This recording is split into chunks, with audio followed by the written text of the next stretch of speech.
About simple present tense, this is a revision, ठीक है। तो सिंपल प्रेजेंट का टेंस का कॉन्सेप्ट समझिए, जिन वाक्यों के अंत में ता है, ती है, ते है आते हो, यानी मैं खाना खाता हूँ, मैं जाता हूँ, मैं पीता हूँ, मैं सोता हूँ, ठीक है, ये कॉन्सेप्ट है। अब इसका स्ट्रक्चर क्या होगा, ध्यान से समझिए। सब्जेक्ट यानी अफर्मेटिव का स्ट्रक्चर क्या होगा बेटा, सब्जेक्ट प्लस वर्ब की फर्स्ट फॉर्म, ठीक है। अब प्लस एस और ईएस, ध्यान रखना एस और ईएस केवल सिंगुलर सब्जेक्ट के साथ आप लगाएंगे, जिनमें की सब्जेक्ट सिंगुलर है सिर्फ उनमें एस और ईएस आप यूज करेंगे, ठीक है।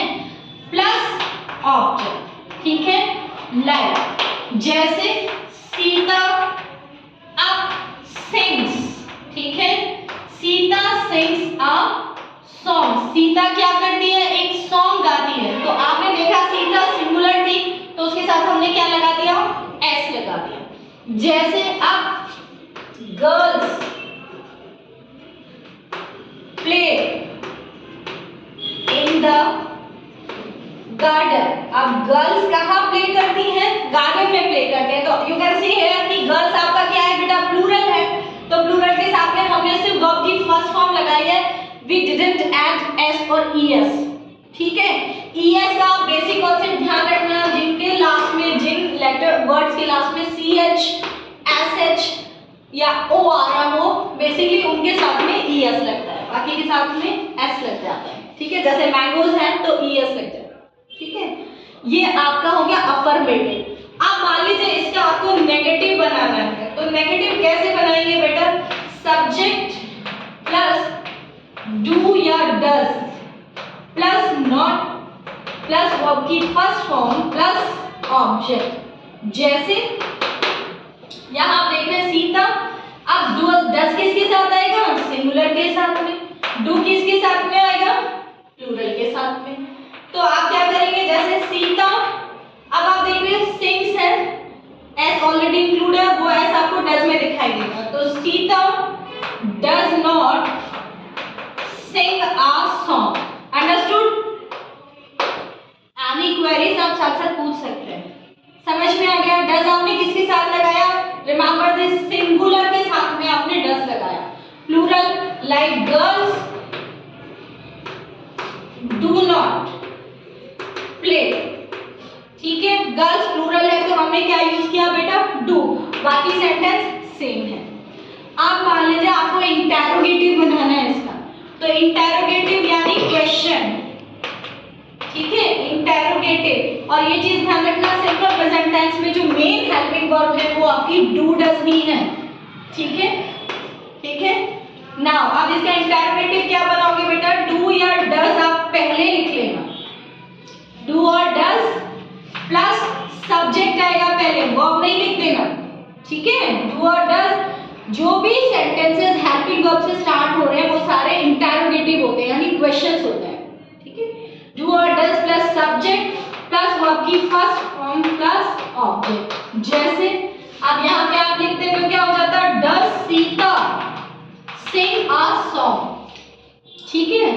इसका आप बना रहे होते हैं तो डू गर्ल्स प्ले, ठीक है। और इंटेरोगेटिव के साथ नेगेटिव भी हो, मान लीजिए इंटेरोगेटिव प्लस नेगेटिव दोनों हो तो स्ट्रक्चर में क्या हो जाएगा, डू और does plus subject plus not, ठीक है, प्लस वर्ब की फर्स्ट फॉर्म प्लस ऑब्जेक्ट। कैसे, डू और does plus subject plus not plus verb की फर्स्ट फॉर्म प्लस ऑब्जेक्ट। तो इसका कैसे बनता है आपका, does Sita not sing a song, ठीक है। ये आपका इंटेरोगेटिव नेगेटिव।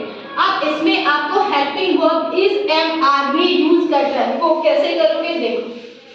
सीता डजंट भी आ सकता है, डज नॉट।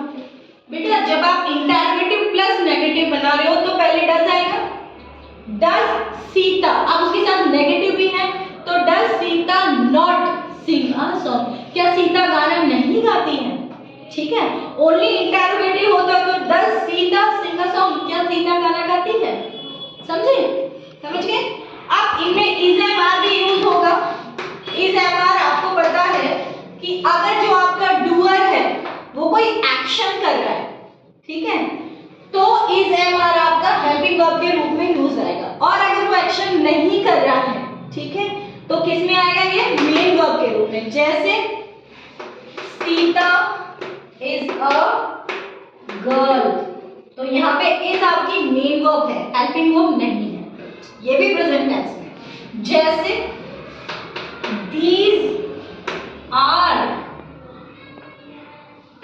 flowers, ठीक है, तो यहाँ पे अब ये क्या है? ये मेन वर्ब है, these are flowers, ठीक है।